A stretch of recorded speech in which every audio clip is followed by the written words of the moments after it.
Welcome to the Klamath Tribes podcast, the 51st episode, as we talk today on a very critical matter and issue, water rights and allocation of water from the Upper Klamath Lake, which was increased to 38,000 additional acre feet of water, which is 12.4 billion gallons above what they allocated earlier in the season. And who better to talk about it than Chairman William Ray Jr. Thank you for coming here. Thank you for having us. And Marvin Garcia, Vice Chairman of the Klamath Tribes. It's a passionate topic. We've been discussing it in depth for a week. I'll let you, Chairman, start. Well, when you talk about passion, we've been talking about our water and our treaty rights since time immemorial, and especially with the Treaty of 1864. And our ancestors laid the groundwork to have them always remembered, honored, and upheld. And that's our responsibility right now, what we're doing with our water rights, with pressing the issue of opposing this action by the Bureau of Reclamation over and above the project allocation as we see it that was agreed to in the project operations environmental assessment. And when you think about the project irrigators receiving 98 billion gallons of water, that's a lot of water. And so here again, we see that we need to protect our water rights and our fisheries and all the aquatic species of plants that we rely on to support our culture. And the Bureau of Reclamation, Alan Heck, the director? Area manager joined us at the auditorium. And when he was talking, he said, the waters, Vice Chairman Garcia asked what was the need of the water, and he mentioned alfalfa sprouts, onions, corn, and you asked him, well, what about the need of the Chuam and Cop2 suckers? Right. So the trade-off was the alfalfa sprouts and the agricultural products were more important than the fish that seemed to come out. He didn't take fish into account on all of his discussion. It was all based upon what was needed by the farmers. That's been the ongoing problem, right? Priority has gone to the farmers. Over our rights that we didn't grant. We didn't grant anything to go over our water rights. No one asked us to grant anything. They're taking our rights, and that's where we're pushing back on, because they're not granted it. They didn't ask the tribe for any of this. They just took it, and that was the point that we made on September 10th with hand delivering this opposition letter to Area Manager Alan Heck. This is an ongoing annual issue. The water allocation seemed to increase, even though he said also that the level was 41 feet at the Upper Klamath Lake, I recall, which he said is above average because of the precipitation we had over the spring. Do you accept that? No. Well, how can we? Because the lake has changed. And I've said this before, living along Agency Lake all my life. In 1959, when my parents had the first sump for their irrigation for their farmland, the water table, the lake level, was at Modoc Point Highway, right along that highway. And in 69, it receded back almost 60 feet.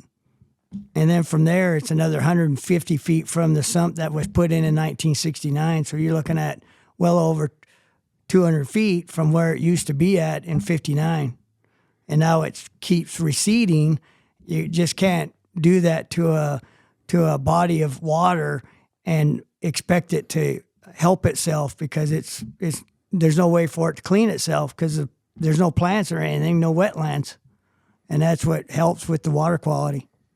Speaking of water quality, before we started talking, Vice Chair Garcia, you mentioned in 68, 69, you were swimming in the lake. It was clear.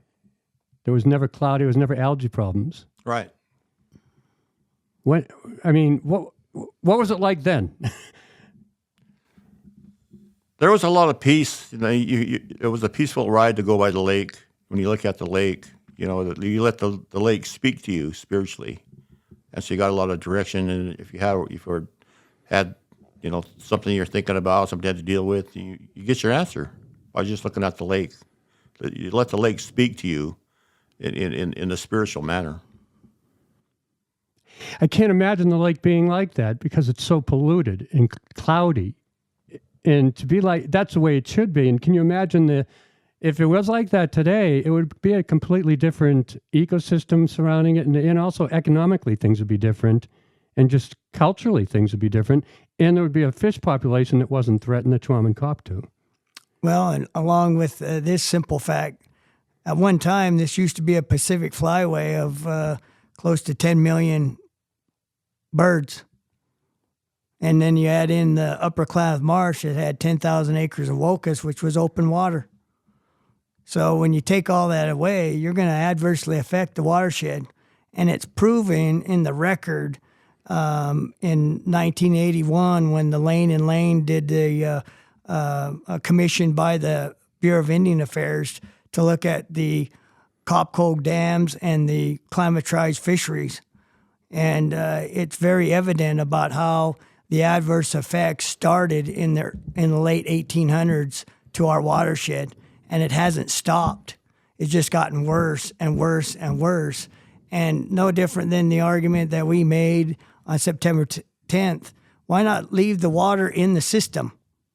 You already got 290,000 acre feet or close to 97 billion gallons of water. Why not leave it there for all the species to heal and everything? Because there's no guarantee that we're going to have another winter like we had this past winter. What was the reply? Not much. No, the reply was, I'll back up from it. The reply was that we looked at the impacts and it's a good risk to take the water. Risk. It's been the risk over decades that's put us in this bad situation. It's not been on behalf of looking at the impacts and the risk to the Tuam and Coptu or the salmon. The whole ecosystem is a complete catastrophe right now. Collapsing. Complete collapse. And you have this sense of urgency that I have never seen before. Because you're taking away our culture.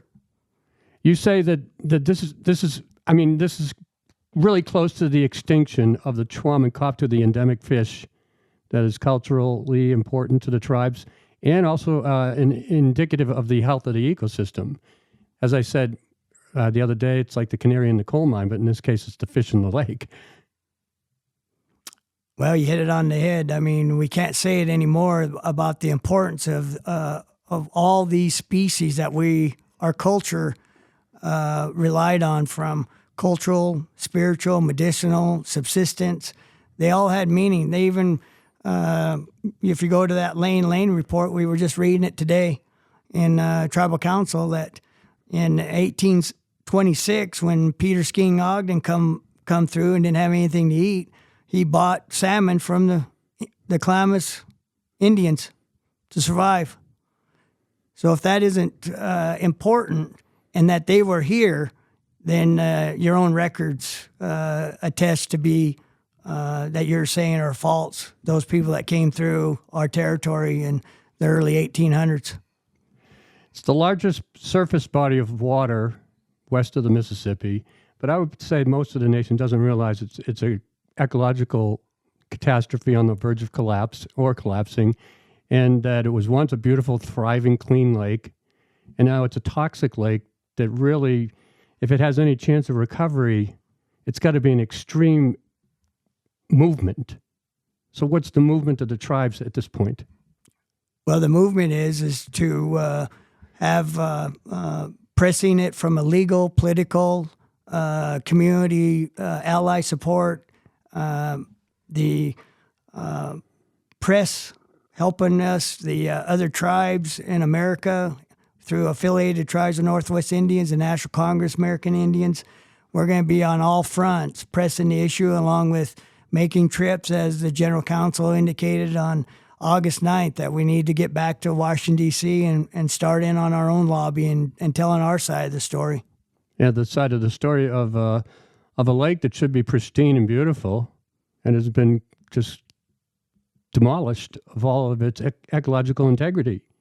And it was beautiful. My 88-year-old parents know how well it was at one time. And even myself, with my relatives, the Lodges and Whitcraft, we was always out there on our homemade rafts and so forth, doing our cultural things. So here again, the lake has changed immensely in one lifetime generation. Yeah, the Chwam and Koptu in the millions in the early 70s. Now you said 5,000 were at Barkley Springs? Or less. And you mentioned Barkley Springs. Why? Well, I'll let the vice chair tell the story. You know, back in the ancient times when there was a tribe, a band of Klamaths that lived there. There's different bands of Klamaths. They didn't all live together in one spot. One band lived at Barkley Springs. There was a giant serpent that lived up on top of the mountain there at Barkley Springs. And he'd come down and he'd eat the tribal members. And it got to the point to where the warrior says, we're going to have to do something about this, because if he keeps down here and consuming us, we're not going to exist anymore. We're going to have to go and kill him. And so they got together and they walking up the side of the mountain, and the Creator stopped them when they got up towards the top of the mountain. He says, you can't kill him. He's too strong for you, so I will do it for you. And so the Creator went up on top of the mountain, found the serpent, and he beheaded him, killed him. He picked up his body and he threw it off the top of the mountain into the lake. When his body hit the lake, the scales came off and they turned into the fish. And that's where the fish came from. And so when we look at the suckerfish, the significance of them, they're the people. And they're put back into the lake to help the people survive. So you have a nation of people that's helping themselves be healed. And that was all done by the Creator for them. And so that's why Barkley Springs is important, because that's where they were created at. And that's where they thrived at. And there's a lot more to the story. I mean, when we tell our stories, they're more compassionate. They're more real. I just summarized it for you. The other piece about those fish and why they're such a healing property, because they were medicinal. There was a lot of old people that used those Chwam and Koptu and the other species of mullet for that medicinal to heal them. They knew places where they had to go to fish them to get those to make fish head soup, and you drink and eat everything. What was the remedy for? All kinds of ailments. Really? But they're medicinal. That's the point. Yeah. And here again, they're much more than just subsistence. That's what the missing the point here. That's why we're not as healthy as we could be, because it pecks away at the viability of the Klamath, Modoc, and Yuskin cultures. We got to have these back, these resources, because if you think about it, 1909, we haven't been able to fish our salmon, and they're right down 40 miles from here. And we're going to do something about it. We're going to get them back up here. That's what we need to be doing. 1986, when the General Council decided at great lengths, emotional, to have to stop fishing our fish, our Chwam and Koptu, that had an impact. So we had a lot of things happen to us, and now we're looking at a degradation that is decade after decade after decade, and then you add in the water rights, that we're going into 6 decades of trying to adjudicate our water with no end in sight. So here again, it seems like a lot of things working against us, and that's why we got to all pull together and have a rallying call for our fisheries and for our world and for our water. It's a symbol not only of this area, but the world. Are we going to let a species like the suckerfish that's endemic to a lake go extinct? Because why? We want alfalfa sprouts? I think we need to understand that, when we look at it spiritually, the lake is alive. It's not just a body of water. It has life to it. Through other parts of Indian country in the United States, the water flows through their lands. In the Klamath country, it comes right out of the ground, right here. That's where it starts at. It doesn't flow through our land. It comes out of the ground right here. The water is a powerful medicine. And so when we have the fish in the water, the fish supplied medicinal purposes to the people. Food is medicine. I don't care what you say. Food is medicine. There's bad medicine, there's good medicine. But food is a medicine because it nurses your body. Well, that's what it did for the people, the fish. But then again, it helped the lake heal too. It kept the lake healthy by the ingredients. They just didn't swim around and do nothing. They ate. They had to eat. They had to survive. So the lake supplied food for the fish. The food provided cleansing for the lake because they're both alive. When you look at it spiritually, and I know it's hard for people to see things spiritually, but they're alive. And the water is a powerful medicine. It is a medicine. It's not a substance. You can go in a store and buy it in bottled water now, but when you look at it, it's a medicine. It does something to your body. If you drink water, it just cleans your body. It has more than just a substance. It's more than just for watering your plants or your crops.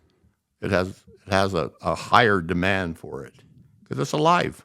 It has life. Because if it was dead, it wouldn't be able to produce life.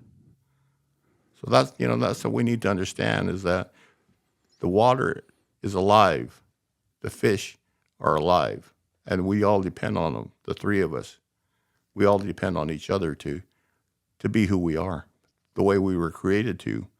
Everything that's in this country that was created for the people here. They had no need. They didn't have to go anywhere else to search for things, berries, roots, elk, deer, whatever they had, whatever they needed. The fish was a primary substance for people because it provided that healing. You go over to the health department now and talk to them about what is the condition of the people.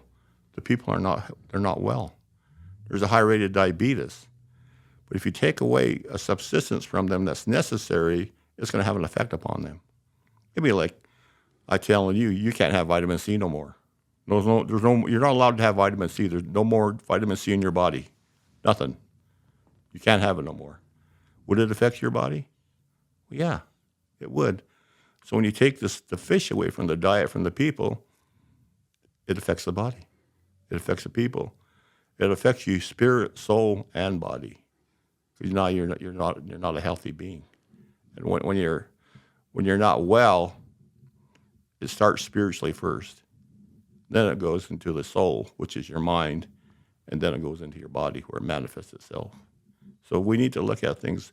What is life? Water is life. Is there anything you'd like to say in closing, Chairman? I think what I'd like to say is that we need to come together as a tribal First Nation and start in on the fight to protect what we got left and try to save our fisheries. And I'm talking about all the fisheries from any further degradation and from extinction. And here again, when we think about it, there's documentation of families before 1909 when the dams were put in that half their diet was all salmon. So how could they be unhealthy? So it's kind of interesting to hear about making America healthy again, the new slogan.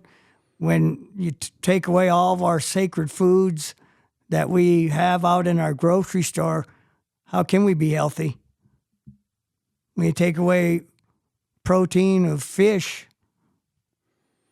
and our deer are in a 5-decade low, now what are we going to rely on for our subsistence? So we're in a tough spot, and that's why we're going to have to get together, come together.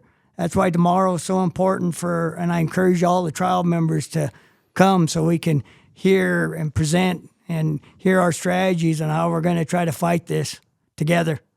And Sabkecha, Samaks. Thank you, gentlemen. Chairman, William Ray Jr. and Vice Chairman Marvin Garcia from the Klamath Tribes. Tomorrow's the General Council that you were referencing.